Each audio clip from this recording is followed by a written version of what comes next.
We're here with Andrew Street talking about advanced risk management. Andrew, what are the major topics of the course? Well, advanced risk management is a course that integrates risk across the spectrum of risk, from market risk, credit risk and liquidity risk. And what it looks at is basically the interrelationship between those risks. The key feature really of the advanced risk management program is we not only look at identifying what risk is, but also how we measure it, so looking at modelling techniques for market risk, credit risk and liquidity risk measurement, and also how we manage those risks. And I think the nature of the course is such that we are looking at the relationships between these risks. We're not just focusing on one area in isolation.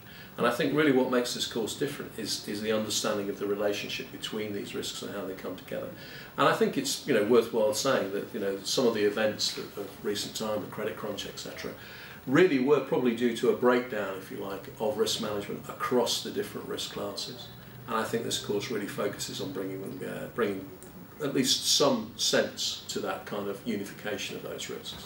What are the practical benefits of coming on the course? Well, I think anybody who comes on this course will go away with a very good understanding of what these risks are, and also how we can measure these risks, so the methodologies for measurement. And probably more importantly, what the failings of the measurement techniques are. Any model basically is an approximation to reality, and as such can be misleading. And I think one of the features of this course is an understanding of how we can be misled by models.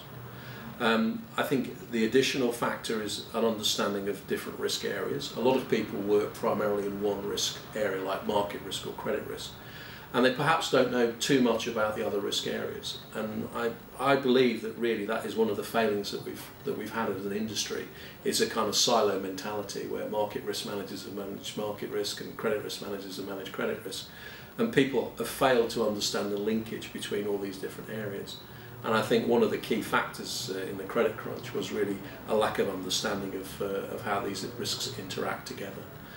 So people who come on this course will understand these risk areas, I think, in much better detail.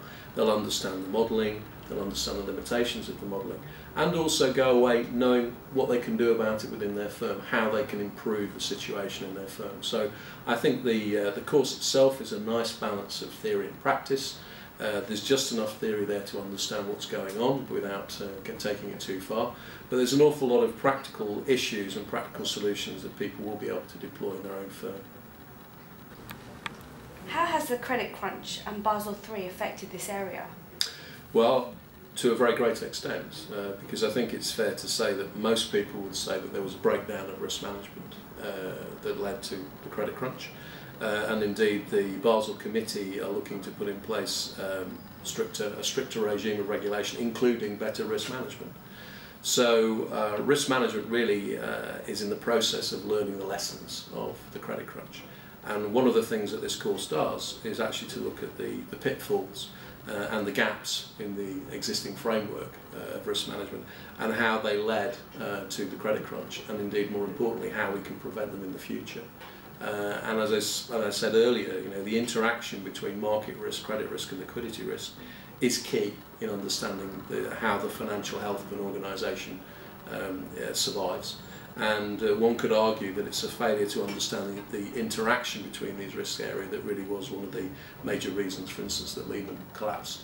So it is very key, it is very timely. And one of the things that we'll be looking at within this course is effectively how Basel III itself will affect the requirements for risk management. But in general, we can say that the standard of risk management needs to be improved, and one of the reasons behind this course is helping people to improve those skills.